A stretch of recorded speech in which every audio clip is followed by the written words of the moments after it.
Commando शेरवान अभी तक अपने मिशन से वापस नहीं आया था। वो दिन चढ़े आया तो मैंने उसे कहा कि मैं पुल की गार का पूरा जायजा ले आया हूँ और सब कुछ ठीक हालत में है और अभी तक उस तरफ किसी इंडियन फौज की नजर नहीं गई। कमांडो शेरवान ने इत्मीनान का सांस लिया। फिर उसने अपने मिशन की रुएदाद सुनाते हुए कहा, पुल के दूसरे सिरे पर सिक्योरिटी का इंतजाम बेहद सख्त है। रात के वक्त पुल पर बड़ी सर्च लाइट रोशन रहती है और फौजी कैनवॉय की गाड़ियां रात के वक्त भी पुल पर से गुजरती रहती हैं। मैंने सारी तफसील सुनने के बाद कहा कि इसका मतलब है कि इस तरफ से तुम्हारा पुल को उड़ाने का जो मंसूबा था उस पर अमल नहीं हो सकेगा। कमांडो ने कहा, मैं अब भी यही कहूंगा कि अगर उस तरफ से हमने पुल को बारूद लगाकर न उड़ाया, सिर्फ एक तरफ के धमाके से पुल पूरी तरह तबाह नहीं होगा। लेकिन ये कैसे मुमकिन है? मेरे इस सवाल पर कमांडो शेरवान ने अपनी चमकीली आंखों से मुझे गौर से देखा और मेरी तरफ थोड़ा सा झुक कर कहने लगा, सिर्फ एक तरीका रह गया है जिस पर अगर हमारा कमांडो ऑपरेशन कामयाब हो गया तो पुल का नामो निशान बाकी नहीं रहेगा। मैंने पूछा, वो कौन सा तरीका है? कमांडो शेरवान कहने लगा, मैं अपने इस कमांडो मिशन में बहुत सी मुफीद और खुफिया मालूमात हासिल कर चुका हूँ। पुल की इस जानिब दरख्तों के दरमियान फौजी लंगर है जहाँ उस पुल पर तैनात डोगरा फौजियों के लिए खाना वगैरह पकता है और चाय का बड़ा पतीला हर वक्त चढ़ता रहता है। मुझे अपने खुफिया जराए से ये भी मालूम हुआ है कि हफ्ते में 2 बार आधी रात के बाद पुल पर से गोला बारूद और असलहे से भरे हुए ट्रक गुजरते हैं। ये ट्रक रात के वक्त इसलिए गुजरते हैं कि कश्मीरी हुर्रियत परस्तों को इनकी खबर न हो सके,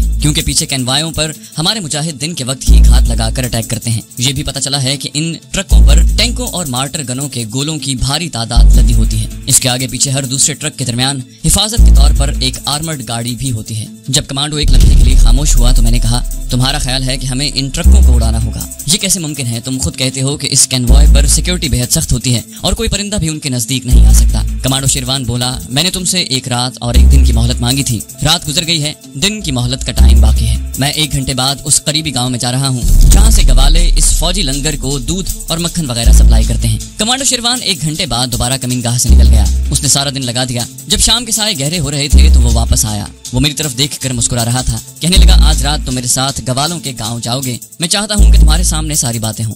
हमने रात का खाना खाया और खच्चरों पर बैठकर रात के अंधेरे में पुल वाली पहाड़ी के करीब गवालों का जो गांव था उस तरफ चल पड़े। ये छोटा सा गांव था। गांव के बाहर बाड़े में मवेशी बंधे हुए थे। कमांडो मुझे एक मकान में ले गया जहाँ एक तंग सा लकड़ी का टूटा फूटा कमरा था। एक नौजवान कश्मीरी गवाले ने दरवाजा खोलकर हमारा खैर मकदम किया। कोठरी में लालटेन रोशन थी। गवाले ने अपनी बीवी को दूसरी कोठरी में जाने के लिए कहा। हमें सब्ज चाय प्यालियों में डालकर पेश की और बातें शुरू हुई। कमांडो शेरवान उस गवाले से सारी बात कर चुका था। ये कश्मीरी गवाला हमारी मदद करने के लिए तैयार हो गया था। वो कहने लगा, हफ्ते में हर बुधवार और हफ्ते की रात को पुल पर से गोला बारूद और असलहे से भरे हुए ट्रकों का कैनवॉय गुजरता है। ये सारा एमुनेशन जम्मू छावनी से आता है और वादी में मुकीम भारतीय फौज को सप्लाई होता है, जिसे वो मुसलमान कश्मीरियों के खिलाफ इस्तेमाल करते हैं और उनका बेदरेक खून करते हैं। कमांडो शेरवान ने गवाले से कहा, क्या ये कैनवॉय पुल के पीछे किसी जगह ठहरता नहीं? ये सवाल करते हुए कमांडो शेरवान नीम मुतबस्सम चेहरे को मेरी तरफ किए हुए था। ऐसा लगता था कि इसका जवाब वो मुसलमान कश्मीरी गवाले से पहले सुन चुका है और मेरे सामने इस जवाब को दोहराना चाहता है। गवाले ने कहा, यह कैनवॉय पुल से थोड़ा पीछे आकर पहाड़ी सड़क पर एक तरफ होकर रुक जाता है। सारी गाड़ियां एक दूसरे के आगे पीछे पहाड़ की दीवार के साथ लगी होती हैं। फौजी ट्रकों से उतरकर उसके सामने राइफलें और ब्रेन गन्ने लेकर पहरे पर खड़े हो जाते हैं। मैंने पूछा, यह कैनवॉय यहाँ किस लिए रुकता है? गवाला कहने लगा, यहाँ चूंकि फौजी कैंटीन यानी लंगर है, इसलिए पीछे बानेहाल से मुसलसल चले आ रहे कैनवॉय के फौजियों को चाय और एक पराठा दिया जाता है जिससे वो ताजा दम हो जाएं। मैंने उससे सवाल किया, कैनवॉय पहाड़ी सड़क पर कितनी देर तक रुका रहता है और कैनवॉय में गोला बारूद के कितने फौजी ट्रक होते हैं? कश्मीरी गवाले ने कुछ सोचते हुए कहा, एक बार हफ्ते की रात को मैं दूध लेकर फौजी लंगर खाने गया था तो बारिश बड़ी तेज शुरू हो गई थी और मुझे रात फौजी लंगर के छप्पर तले ही गुजारनी पड़ी थी। इस रात मैंने उस फौजी कैनवॉय की गाड़ी को आकर पीछे सड़क पर रुकते देखा था। लंगर के फौजियों ने मुझे भी कैनवॉय के डोगरा और सिख फौजियों को चाय पराठे सप्लाई करने पर लगा दिया था। मैंने देखा था कि कैनवॉय के ट्रक कितने हैं। मैंने गिने तो नहीं थे, लेकिन मेरा अंदाजा है कि 15-20 ट्रक तो जरूर होंगे। कश्मीरी गवाले ने हमें मजीद बताया कि ये फौजी ट्रक पुल से आधा फरलांग पीछे कोई आधे घंटे तक खड़े रहते हैं। इस दौरान कैनवॉय के ड्राइवर और दूसरे फौजी गाड़ियों से बाहर निकलकर सड़क के किनारे बैठ जाते हैं, चाय के साथ गर्म पराठे खाते हैं, सिगरेट उड़ाते हैं और आपस में बड़ा फौश मजाक करते हैं। आधे घंटे के बाद वो दोबारा अपनी अपनी गाड़ियों में बैठ जाते हैं और कैनवॉय पुल पर से गुजरना शुरू हो जाता है। मैंने कमांडो शेरवान से कहा, तुम्हारे जहन में क्या प्लान है? वो बोला, मेरा प्लान ये है कि जब इन धमाका खेज असलहा बारूद से लदे हुए ट्रकों का कैनवॉय ठीक पहाड़ी वाले पुल के ऊपर से गुजर रहा हो तो इन ट्रकों के गोला बारूद को आग लग जाए और सारे ट्रकों का एमुनेशन फट जाए। उसके साथ ही बम रिमोट कंट्रोल से पुल के दूसरे सिरे की बुनियादों के गार्डरों से लगाए हुए बम ब्लास्ट कर दें। एक तरफ से जबरदस्त धमाके के बाद पुल का एक हिस्सा नीचे बैठ जाएगा, जबकि दूसरी जानिब पुल पर लाखों टन एमुनिशन के धमाकों के साथ ही पुल के जलते और फटते हुए फौजी ट्रकों के साथ ही परखचे उड़ जाएंगे। कमांडो शेरवान की इन हालात में यही एक काबिल अमल स्कीम थी। वो कहने लगा, इसके सिवाय मुझे कोई ऐसा मंसूबा नजर नहीं आता जिस पर अमल करने से पूरे का पूरा पुल उड़ सके। हम अंग्रेजी में इसलिए बातें करने लगे थे कि मंसूबे की तफसीलात उस कश्मीरी गवाले से भी खुफिया रहें। अगरचे वो कश्मीरी मुजाहिदों के साथ था और हुर्रियत परस्त कश्मीरियों के साथ मिलकर 2-4 कमांडो ऑपरेशंस में हिस्सा भी ले चुका था, लेकिन मंसूबे के असल मतन की राजदारी बहरहाल जरूरी थी, इस ख्याल से कि उसे ये महसूस न हो कि हम अंग्रेजी में इसलिए बातें कर रहे हैं कि कुछ बातें उससे छुपाना चाहते हैं। मैंने उर्दू में गुफ्तगू करते हुए गवाले से कहा, माफ करना भाई, हमें आदत पड़ गई है, जब हम किसी टारगेट पर अटैक करने की बातें करते हैं तो अपने आप अंग्रेजी में बातें करने लगते हैं। कमांडो शेरवान ने भी उससे एतमाद में लेते हुए कहा, हम भारतीय फौज के एमुनिशन के कैनवॉय को ऐन उस वक्त धमाकों से उड़ाने की कोशिश करेंगे जब कैनवॉय की सारी गाड़ियां पुल पर पहुंच गई हों। गवाले ने कहा, यह काम मुझे मुश्किल लगता है। मेरा मतलब है, ऐसा कैसे मुमकिन है कि हम फौजी गाड़ियों को ऐन उस वक्त धमाका करने में कामयाब हो सकें जब वो पुल के ऊपर से गुजर रही हों। मैंने गवाले से मुखातिब होकर कहा, भाई गुलाम मोहम्मद, ये सारा काम हम खुद ही कर लेंगे, तुम्हें सिर्फ हमारी थोड़ी सी मदद करनी होगी। मैं आप लोगों की हर तरह से मदद करने को तैयार हूँ। भारतीय गासिब फौजियों के पुल को उड़ाते हुए अगर मैं खुद भी उड़ जाऊं तो मैं इसे अपनी खुशकिस्मती समझूंगा। मैंने उसे कहा, ऐसी नौबत नहीं आएगी। एमुनिशन के ट्रकों के साथ ना तुम उड़ोगे ना हम, बल्कि सिर्फ फौजी ट्रक उड़ेंगे, भारतीय फौजी उड़ेंगे और पुल उड़ेगा। वो बोला, मुझे क्या करना होगा, आप मुझे हुक्म करें। गवाले गुलाम मोहम्मद ने बड़े जज्बे के साथ कहा। उसे जो करना था कमांडो शेरवान ने उसे पूरी तफसील के साथ समझा दिया। ये सारा प्रोग्राम कमांडो शेरवान के जहन में पहले ही तैयार था। मैंने भी कमांडो एक्शन की तफसील को बड़े गौर से सुना। मेरे हिसाब के मुताबिक कमांडो शेरवान ने कैनवॉय को उड़ाने का जो प्लान बनाया था वो इस एतबार से हरफ आखिर था कि इसके सिवा हमारे पास कोई चाराकार नहीं था। गवाले मुजाहिद ने कमांडो शेरवान की बातें तवज्जो से सुनी। जब शेरवान ने अपनी बात खत्म करने के बाद उससे पूछा, तुम्हें कोई एतराज हो तो बता दो, कोई दिक्कत हो तो बता दो। गवाले ने मुजाहिद से कहा, ऐसी कोई बात नहीं है, सिर्फ आप लोगों को गवालों के भेस में मिलिट्री कैंटीन में जाने के बाद ऐसी कोई हरकत नहीं करनी होगी कि किसी फौजी को आप पर जरा सा भी शक पड़े, बाकी मैं संभाल लूंगा। बात ये थी कि जिस रात पुल पर से फौजी कैनवॉय ने गुजरना था उस रोज मिलिट्री कैंटीन यानी लंगर में शाम के वक्त भी फालतू दूध सप्लाई होता था, क्योंकि 10-15 मजीद फौजियों के लिए चाय बनानी होती थी। उस रोज जुम्मे का दिन था, दूसरे रोज हफ्ता और हफ्ते की रात को एमुनिशन लेकर भारतीय फौजियों के कैनवॉय ने पुल पर से गुजरना था और पुल से आधी फरलांग पीछे कैनवॉय ने आधे घंटे के लिए पहाड़ी सड़क के किनारे रुकना था और कैनवॉय के 50 के करीब फौजियों को पराठे और चाय सप्लाई करनी थी। जिस रात कैनवॉय ने गुजरना होता था उस शाम को गुलाम मोहम्मद गवाला दूध के 3 ड्रम लेकर जाता था। ये ड्रम उसने एक खच्चर पर रखे होते थे और उसके साथ एक भाई भी होता था। तय ये हुआ कि कल शाम को उसके साथ फालतू ड्रम लेकर मैं और कमांडो शेरवान गवालों के भेस में जाएंगे। गुलाम मोहम्मद वहाँ ये जाहिर करेगा कि उसका भाई बीमार था, इसलिए ये उसके खालाजाद गवाले भाई हैं जो उसका साथ देने आए हैं। हमें दूसरे रोज शाम को गवाले गुलाम मोहम्मद के घर पहुंचना था। पूरा मंसूबा तय करने के बाद हम वापस आ गए। मैंने हाइड आउट में आकर शेरवान से कहा, अब हमें रिमोट कंट्रोल के जरिए फटने वाले ऐसे धमाका खेज मवाद की जरूरत है जो बारूद की स्टिकों की शक्ल में न हो, क्योंकि हमें इतना मौका नहीं मिलेगा कि बारी बारी 10-15 ट्रकों में बारूदी स्टिकें लगा सकें। इसके लिए छोटे से इंतहाई ताकतवर डिवाइस होने चाहिए। क्या आप लोग इसका इंतजाम कर सकते हैं? कमांडो शेरवान ने कहा, हम भारतीय फौजियों को जहन्नम रसीद करते रहे हैं और उनके ठिकानों पर भी शबखून मारते रहे हैं। हम उनसे हासिल किया हुआ असलहा ही उनके खिलाफ इस्तेमाल कर सकते हैं। हमारे पास इंतहाई ताकतवर और जदीद तरीन ऐसे डिवाइस मौजूद हैं, मैं तुम्हें दिखाता हूँ। कमांडो शेरवान उठकर तहखाने से बाहर चला गया। थोड़ी देर बाद वापस आया तो उसके हाथ में प्लास्टिक का डिब्बा था। उसने डिब्बे का ढकना खोलकर मेरे सामने रख दिया। डिब्बे के अंदर नस्वारी रंग के कैप्सूल थे। कमांडो ने एक कैप्सूल निकालकर अपनी हथेली पर रखा और कहने लगा, ये छोटा सा कैप्सूल इस कदर ताकतवर बम है कि इसका धमाका पूरी बिल्डिंग के परखचे उड़ा सकता है। ये एक कैप्सूल हम एमुनिशन के हर ट्रक में मौका पाकर डाल देंगे। इसका कनेक्शन हमारे रिमोट कंट्रोल के साथ होगा। ये रिमोट रेडियो वेव से कंट्रोल होता है। उसने मुझे डिब्बे के नीचे से एक छोटे कैलकुलेटर की तरह का रिमोट कंट्रोल निकाल कर दिखाया। उस पर सुर्ख रंग के छोटे छोटे कितने ही बटन बने हुए थे। कमांडो शेरवान ने कहा, ये 20 पॉइंट हैं। इनको बारी बारी दबाकर हम 20 कैप्सूल बमों के धमाके कर सकते हैं। ये हाई टेक्निकल डिवाइस भारतीय फौज को भी पिछले साल ही सप्लाई हुए हैं। ये इसराइल ने भारत को दूसरे जदीद असलहे के साथ दिए हैं, जिसे भारत कश्मीरियों के घर को तबाह करने के लिए इस्तेमाल कर रहा है। मैंने जेब से अपना वो रिमोट कंट्रोल निकाला जिसके साथ पुल के दूसरे हिस्से के नीचे गार्डरों के साथ लगे हुए बमों का राब्ता था और जिसके एक बटन से इन बमों ने फट जाना था। ये रिमोट पुराने मॉडल का था और इसके लिए एरियल के तार का होना जरूरी था, जबकि कमांडो शेरवान के रिमोट कंट्रोल से शुआएं निकलकर कैप्सूल के बमों में धमाका पैदा करती थी। इनके लिए एरियल तारों का होना जरूरी नहीं था। मैंने कमांडो शेरवान से कहा, हम ये सारे कैप्सूल बम साथ ले चलेंगे, हो सकता है कैनवॉय में 20 ट्रक ही हों। बिल्कुल ठीक है। उस रोज हम दोनों ने अपना हुलिया कश्मीर के देहाती गवालों जैसा बना लिया। कमांडो शेरवान खुद भी कश्मीरी था, उसे कश्मीर के गवालों के कल्चर का पूरा इल्म था। हमने वैसा ही हुलिया बनाया। हाथों में एक छड़ी रख ली थी जिससे गवाले भैंसों वगैरह को हाँका करते हैं। सर पर गवालों वाली पुरानी मैली कुचैली टोपियां रख ली। उस रोज हमने शेव भी न बनाया। आई। मैंने बान के बने हुए जूते पहन लिए और खच्चरों पर बैठकर दिन के 2 बजे गवाले गुलाम मोहम्मद के घर की तरफ रवाना हो गए। हम उसके घर पहुंचे तो दिन के 4 बज रहे थे। कैप्सूल बमों का डिब्बा कमांडो शेरवान के लंबे फर्म की जेब में था। रिमोट कंट्रोल भी उसके पास था। उसने एक पिस्तौल भी रख लिया था जो ऑटोमेटिक था और एक बार ट्रिगर दबाने से 20 गोलियां फायर करता था। ये ऑटोमेटिक पिस्तौल आजकल के क्लैशनकोफ की तरह का था, मगर उसका साइज छोटा था। साइलेंसर वाले रिवॉल्वर और पुल के दूसरे सिरे की बुनियादों में लगे हुए बमों का रिमोट कंट्रोल मेरी जेब में था। गवाला गुलाम मोहम्मद हमारा इंतजार कर ही रहा था। कमांडो ने कैप्सूल बमों का डिब्बा खोलकर दिखाया और कहा, इनमें से एक कैप्सूल हमें कैनवॉय के हर ट्रक में डाल देना होगा। उसके बाद रिमोट के बटन दबाने से ये बम फटते चले जाएंगे और उनके साथ ट्रकों में भरा हुआ गोला बारूद भी धमाकों से फटना शुरू हो जाएगा। गुलाम मोहम्मद बड़े गौर से कैप्सूल बमों को देखने लगा। वो बोला, मुझे तो ये दवाई की गोलियां लगती हैं। कमांडो शेरवान मुस्कुराते हुए बोला, ये इतने ताकतवर बम हैं गुलाम मोहम्मद के, अगर इसे किसी 4 मंजिला इमारत की बुनियादों में रख दिया जाए तो बटन दबाने से धमाके के साथ पूरी बिल्डिंग के परख उड़ जाएं।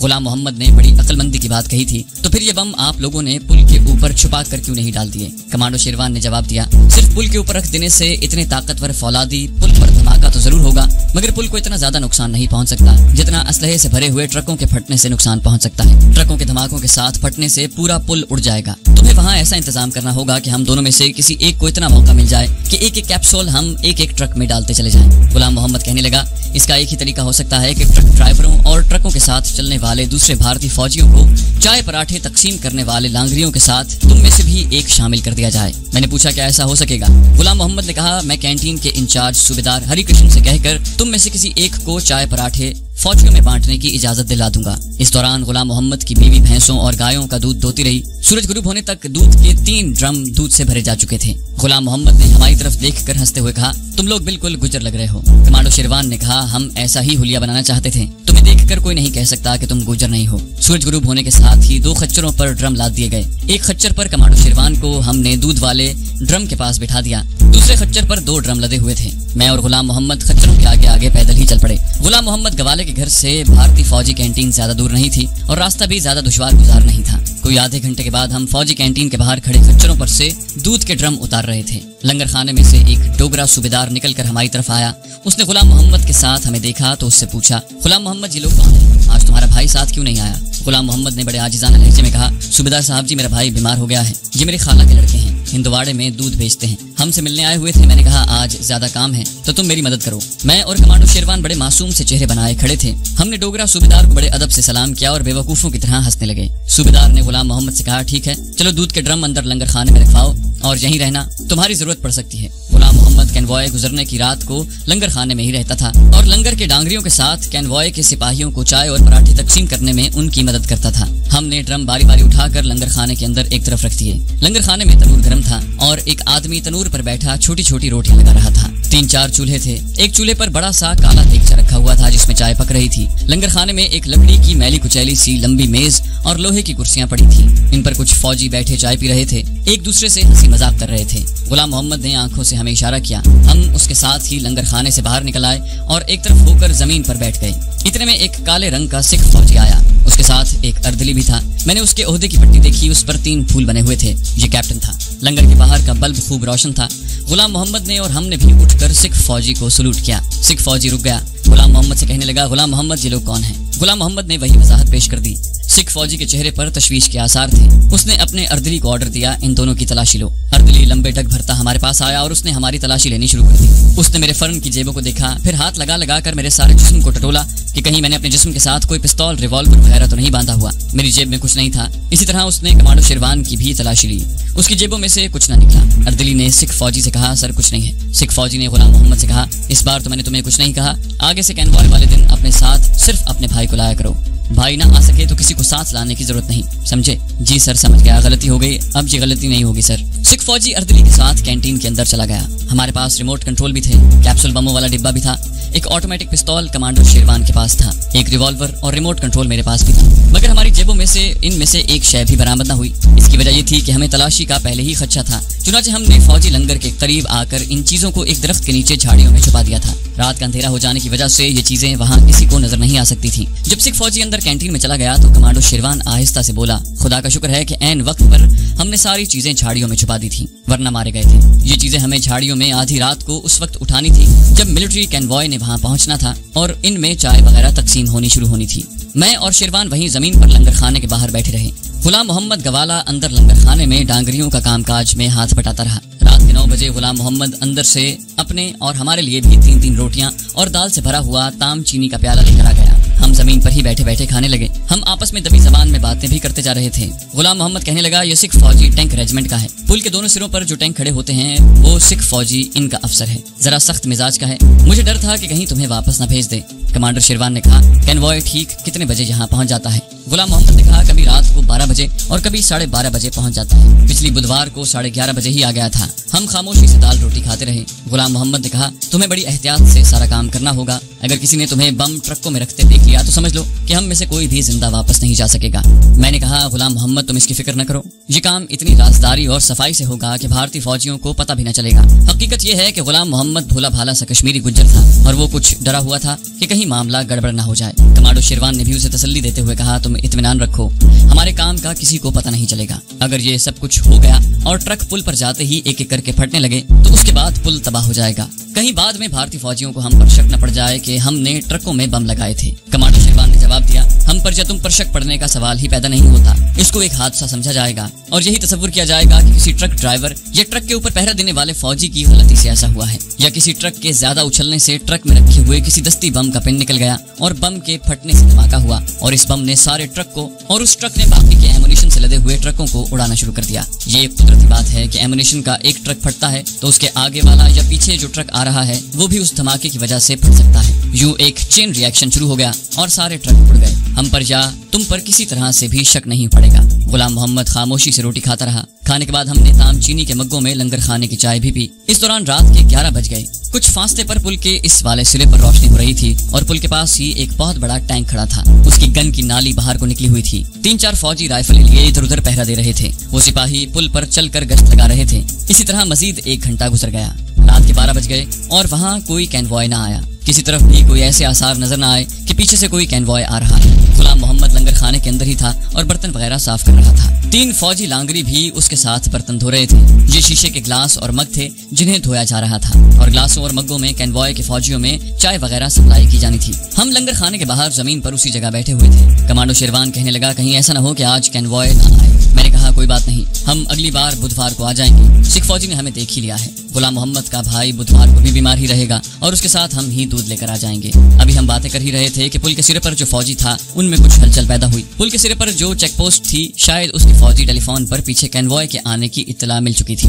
एक फौजी लंबे लंबे डग भरता लंगर खाने में आया। उसने लंगर खाने के बाहर से ही आवाज देकर कहा, लांस नायक, आत्माराम तैयारी पकड़ लो, आधे घंटे में कैनवॉय पहुंच रहा है। ये सुनकर हमारी तसल्ली हो गई। अंदर से लांस नायक आत्माराम की आवाज आई, फिक्र नहीं हवालदार, सब ठीक है। लंगर खाने में से तले हुए पराठों की खुशबुएं आने लगी। गुलाम मोहम्मद अंदर काम में लगा हुआ था। किसी वक्त वो बाहर आता तो हमारी तरफ भी एक नजर डाल लेता। हम जमीन पर टांगे फैलाए इसी तरह बैठे थे जैसे हमें किसी किस्म की कोई फिक्र नहीं। लंगर खाने के बाहर अंदर वाली लकड़ी की लंबी मेज निकाल कर लगा दी गई और उस पर ताम चीनी के मग और शीशे के ग्लास रख दिए गए। गुलाम मोहम्मद ने 2 टोकरियां लाकर मेज पर रख दी। थोड़ी देर बाद पुल की तरफ से 2 फौजी मार्च करते हुए आए और लांस नायक आत्माराम को बुलाकर पूछा, चलो आत्माराम, सामान लेकर चलो, कैनवॉय पीछे हाल्ट हो गया है। ठीक है, फिक्र नहीं। दोनों टोकरों में चीनी के मग और ग्लास डाल दिए गए। एक लांगरी अंदर से एक टोकरी उठाकर लाया। इस टोकरी में पराठे पड़े हुए थे। कमांडो शेरवान ने मुझे इशारा किया। मैं चुपके से अंधेरे में पीछे झाड़ियों की तरफ निकल गया। झाड़ियां करीब ही थी। मैं झाड़ियों के पास इस तरह बैठ गया जैसे रफा हाजत के लिए बैठा हूँ। मैंने झाड़ियों में से दोनों रिमोट कंट्रोल, अपना रिवॉल्वर, कमांडो शेरवान का पिस्तौल और कैप्सूल बमों वाला छोटा डिब्बा उठाकर अपने लंबे कुर्ते की लंबी जेब में रखा और बड़े इत्मीनान के साथ इजार बंद बांधने की अदाकारी करते हुए वापस कमांडो शेरवान के पास आकर बैठ गया। बैठते ही मैंने बड़ी एहतियात से कमांडो शेरवान का पिस्तौल उसको दे दिया। उसने पिस्तौल अपने कुर्ते की जेब में डाल लिया। रिवॉल्वर और रिमोट कंट्रोल और कैप्सूल बमों वाला छोटा डिब्बा मैंने अपनी जेब में ही रहने दिया। गुलाम मोहम्मद अंदर से थाल में पराठे लाकर टोकरी में डालने लगा। प्रोग्राम के मुताबिक उसने हमें आवाज देकर कहा, तुम वहाँ क्या कर रहे हो? उठकर काम में हाथ बटाओ। चलो उठो। हम जल्दी से उठकर गुलाम मोहम्मद के पास आ गए और हमने एक एक टोकरी उठा ली। लांगरी लंगर खाने से चाय से भरी हुई 2 बड़ी बड़ी तामचीनी की चैनकें बाहर ले आया। गुलाम मोहम्मद, इसे पकड़ो और ले चलो। गुलाम मोहम्मद ने हमारी तरफ देखा। तुम दोनों ने एक एक टोकरी क्यों उठा रखी है? एक आदमी दोनों टोकरियां उठाकर ले जाए और दूसरा ये चैनक पकड़कर मेरे साथ चले। मैंने मग्गों और शीशे के ग्लासों वाली दोनों टोकरियां उठा ली। कमांडो शेरवान ने चाय की बड़ी केतली उठा ली। चलो ओए, डबल से चलो। कैनवॉय के जवान बैठे चाय पराठों का इंतजार कर रहे थे। गुलाम मोहम्मद और भारती लांगरी आगे आगे और मैं और कमांडो शेरवान उनके पीछे पीछे हो लिए। हम पुल की तरफ से पीछे जाती सड़क की तरफ चल रहे थे। वहाँ पहाड़ी टीले की दीवार थी। हम सड़क पर आ गए। सड़क पर कहीं कहीं ऊपर करके टीले पर खंबे लगे हुए थे जिन पर बिजली के बल्ब जल रहे थे। सड़क छोटी थी जैसे कि पहाड़ी इलाकों में हुआ करती है, मगर तारकोल की बनी हुई पुख्ता थी। हम सड़क के किनारे किनारे पहाड़ी के साथ साथ चल रहे थे। कुछ दूर चलने के बाद हमें कैनवॉय के ट्रक नजर आ गए। यहाँ ज्यादा रोशनी नहीं थी। सड़क पर बिजली के अंडों वाले खंबे पीछे रह गए थे। मिलिट्री कैनवॉय की ट्रकों की हेडलाइट्स बुझी हुई थी। ट्रकों के सामने फौजी 2-2, 3-3 की टोलियों में खड़े सिगरेट पी रहे थे और एक दूसरे से ऊंची ऊंची आवाजों में बातें कर रहे थे। 3-4 फौजी सड़क की दूसरी तरफ पत्थरों पर बैठे हुए थे। एक फौजी पत्थर से टेक लगाए नीम दराज था और सिगरेट पी रहा था। हमें देखकर इन फौजियों में से एक फौजी ने ऊंची आवाज में कहा, फॉल इन हो जाओ, राशन आ गया है। फौजी सड़क पर ट्रकों के सामने लालटेन लगाकर बैठ गए और हमने उनमें पराठे और चाय बांटनी शुरू कर दी।